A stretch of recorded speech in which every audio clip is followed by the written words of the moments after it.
Parmi la multitude de fantasmes sexuels qui existent, certains peuvent sembler plus intrigants ou déroutants que d'autres. La phorniphilie, également connue sous le nom de objectification, fait partie de ces pratiques singulières qui suscitent souvent des interrogations. Bienvenue dans le point G.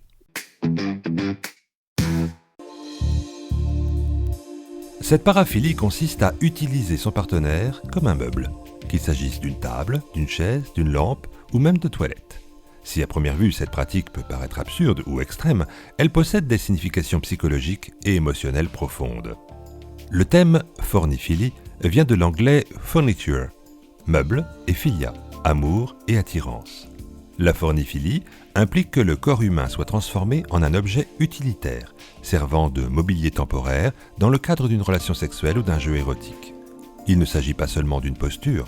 La personne qui devient le meuble se trouve souvent dans des positions inconfortables, voire contraignantes, parfois attachée ou immobilisée, et ce pour une période prolongée. Bien qu'elle puisse sembler très spécifique, cette pratique s'inscrit dans un jeu de domination-soumission souvent rencontré dans le monde BDSM.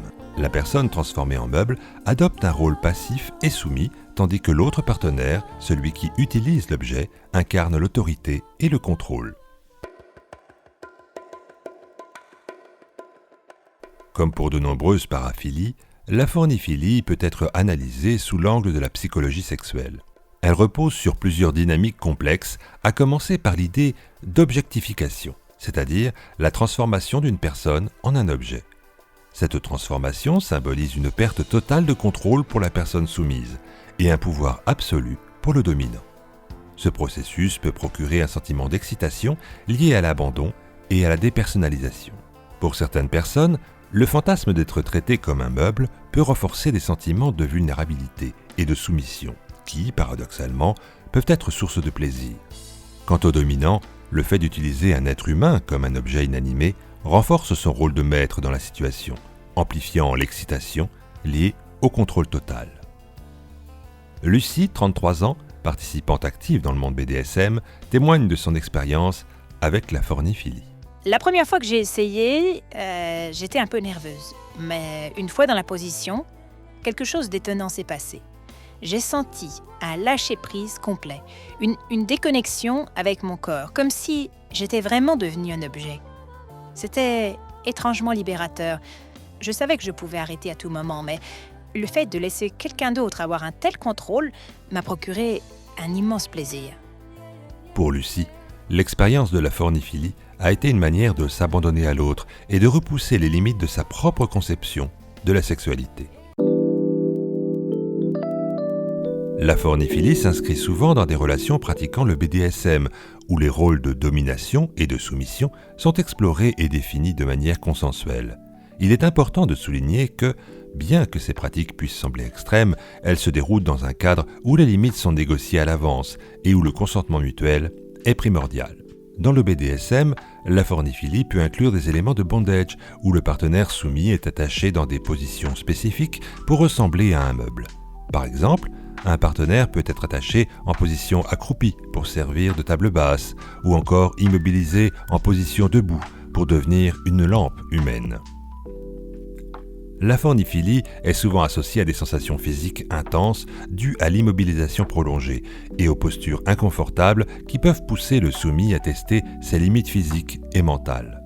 Cependant, pour ceux qui pratiquent cette forme de jeu, il s'agit avant tout d'une manière d'approfondir la confiance et la connexion avec leur partenaire. Antoine, 38 ans, qui pratique le BDSM avec sa partenaire, raconte.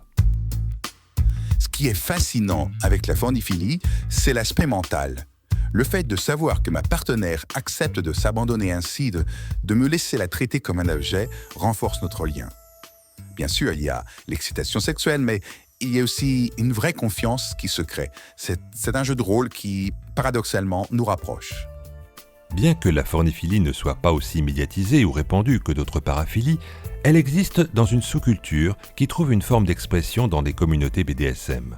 Les personnes intéressées par cette pratique explorent souvent un large éventail de jeux de pouvoir et de domination dont la phorniphilie n'est qu'une facette. Certains adeptes trouvent dans cette paraphilie une manière d'explorer la déshumanisation dans un cadre sécurisé et consensuel.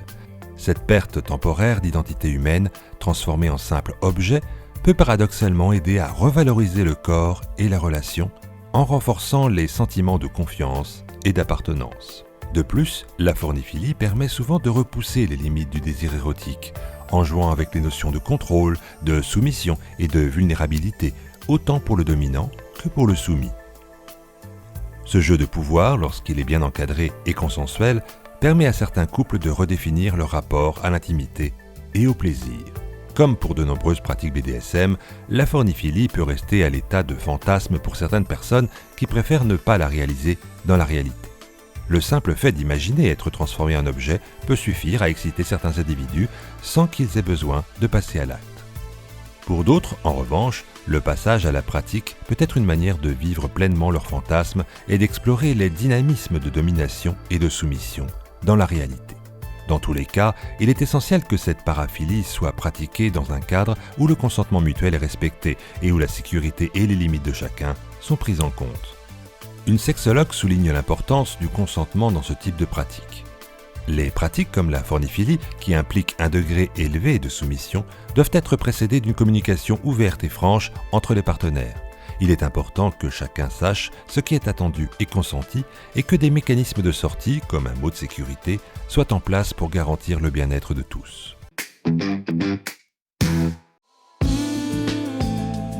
La forniphilie est une paraphilie qui, bien qu'étrange pour certains, trouve sa place dans l'univers complexe des fantasmes humains. En transformant le corps en objet, elle questionne notre rapport au contrôle, à l'abandon et à la relation entre le dominant et le soumis. Que ce soit dans le cadre d'un jeu érotique ou d'une pratique plus régulière, cette paraphilie montre à quel point la sexualité humaine est diverse et influencée par des dynamiques psychologiques profondes. Comme pour toute pratique sexuelle, le plus important est que celle-ci se déroule dans le respect du consentement mutuel et qu'elle permette aux partenaires d'explorer leurs désirs dans un cadre sécurisé et bienveillant. La forniphilie, avec ses codes et ses rituels, reste pour certains un moyen d'approfondir la relation à soi et à l'autre, tout en jouant avec les limites du corps et de l'imagination. En espérant que vous trouviez votre point G, en tout cas celui-ci est terminé, que le plaisir soit avec vous. C'était le point G.